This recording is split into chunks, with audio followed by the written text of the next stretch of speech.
Alright guys, welcome back to another video from J-Man Vlogs. I hope you guys are all having a great day. It's been beautiful in SoCal recently. The past few days have been super warm. Great time to go to the beach. So, I got a couple things to talk about. So, this is why I sold the KLX 300. Woo! Oh, fuck.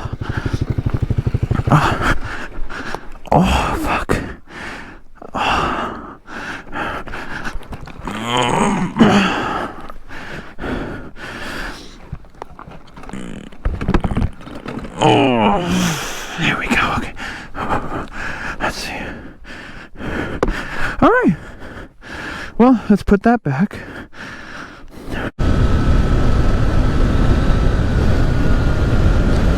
All right. So you should have just seen a clip of me eating shit. So that more or less was kind of the nail in the coffin of why I sold the KLX 300. So as you guys may see, I'm on a different bike. So I already bought another bike. I'm kind of a psychopath. I actually already obviously sold the KLX and it's gone. So let me review why I sold it. It was a great bike, no question. I really liked it.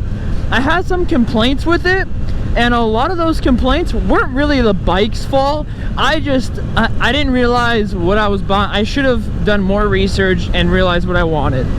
So I'll kind of go through those. So the first one, the gas tank was kind of annoying, and that is, I guess, a complaint that a lot of people have with some of the smaller dual sports, is it really had a small gas tank. I mean, it had under, I think, 2 gallons, 1.9. So it ate through gas pretty quick. So that was kind of annoying, especially because I was doing a lot of higher speed riding, like, you know, 60-ish miles an hour. So it kind of ate through that gas. And that is another reason why. So going from that, the gas tank sucked, and I should have realized that I really like riding street more, but you know, you never know until you try it. So I liked riding street a lot more than dirt. As you can see, I ate shit there, but it was fun. I like the dirt, but I just like the street more. Especially, I'm in SoCal. I like to ride to the beach. I'm 20 minutes from the beach.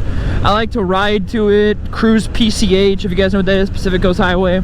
And it's so nice, but the issue is with the KLX, past 60 miles an hour, it's really screaming, to be honest. It's not bad, you can deal with it, but it's like, you know, for a long time, you know, long term riding it, I mean, at 70 miles an hour, it's a little over 7,000 RPM, and it would just fucking scream and vibrate my ass. And then, like, if you need to pass somebody at 70, it's got no balls. I mean, it's not bad, you know. And again, this is more a critic of, I didn't get the right bike at first like I should have, because it's not the bike's fault. It's a freaking dirt bike with gauges. It should not need to go like 80, 90 passing people.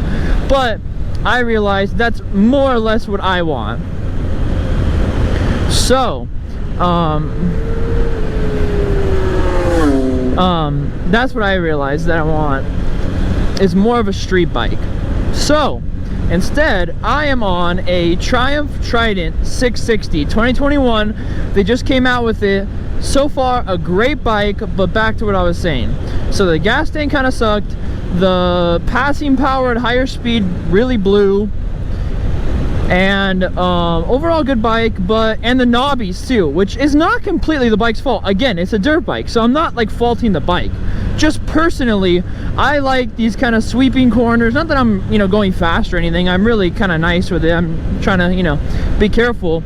But those knobbies were not confidence inspiring.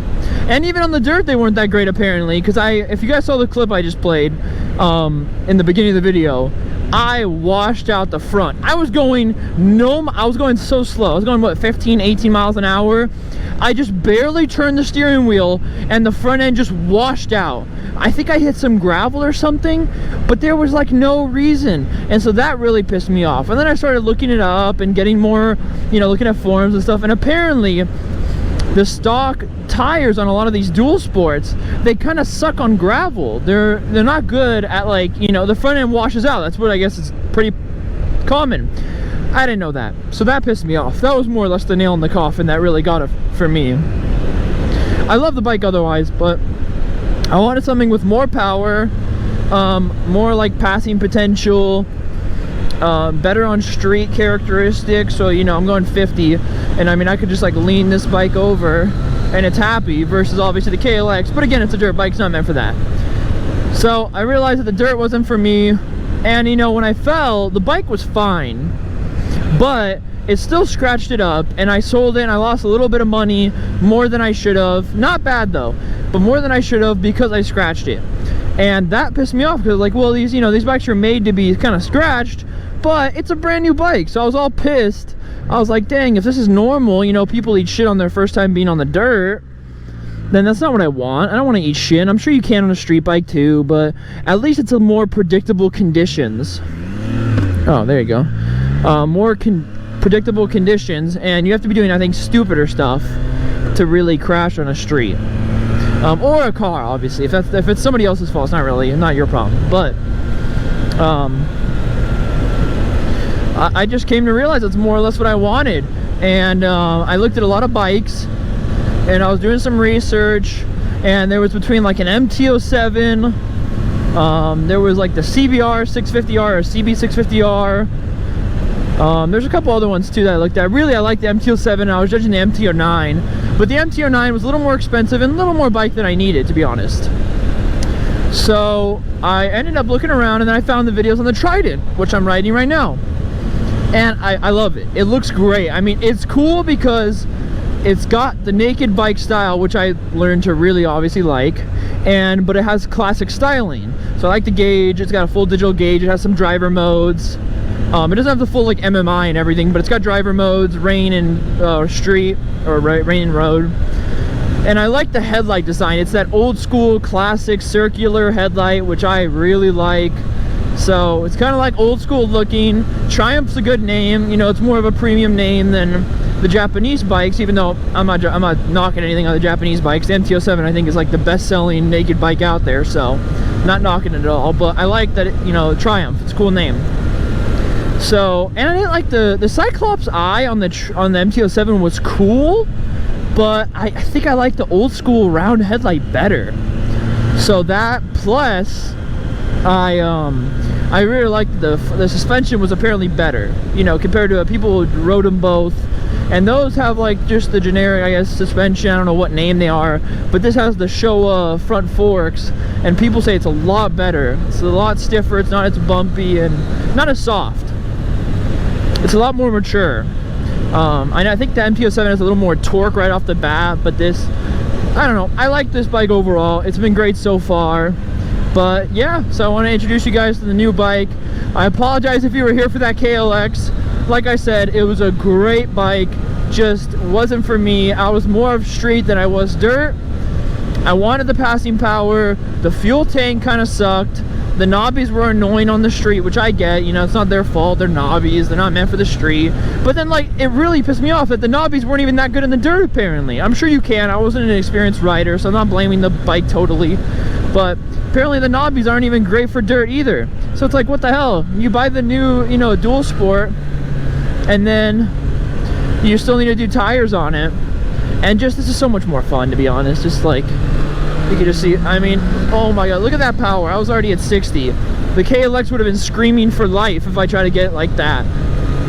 And that's really what I wanted. I just wanted something with a little more oomph to it.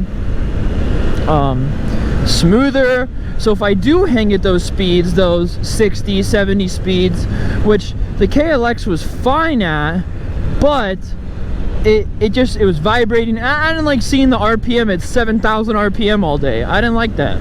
And that's just what I was riding. I'm right next to Cook's Corner, if you know where that is. So you go through the canyon, and that canyon, people are going 60, 70 all day of the week. So, you know, if I'm going 60 and I'm already kind of like, oh, damn. And then, you know, you can't lean with that bike very much. I'm sure you could, but I just wasn't comfortable with it.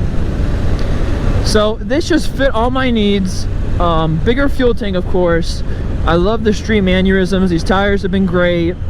The KLX was a great bike. I sold it to a guy fairly quickly. I actually listed it, and within like 2-3 days I got an offer. The bike was fine. It had some scratches on it from when I dropped it. Mechanically perfect. but it had some scratches on it, which pissed me off. I was like, brand new bike, no reason for it. So I sold that bike a couple days after I listed it up, which was about a week after I got this bike. This bike has about 200 and something miles on it. Let me see, it's got all these, I think like 230 miles on it. So really new bike. Obviously got it at 1 mile. Was super excited to try out the Triumph because all the reviewers said really good things about it. And I wanted to get in a naked bike because like I used to, when I was younger, really like the R6s and stuff like that, CBR 600RR. I like those bikes, but I wanted to cruise more, so I didn't need something super hunched over, you know, that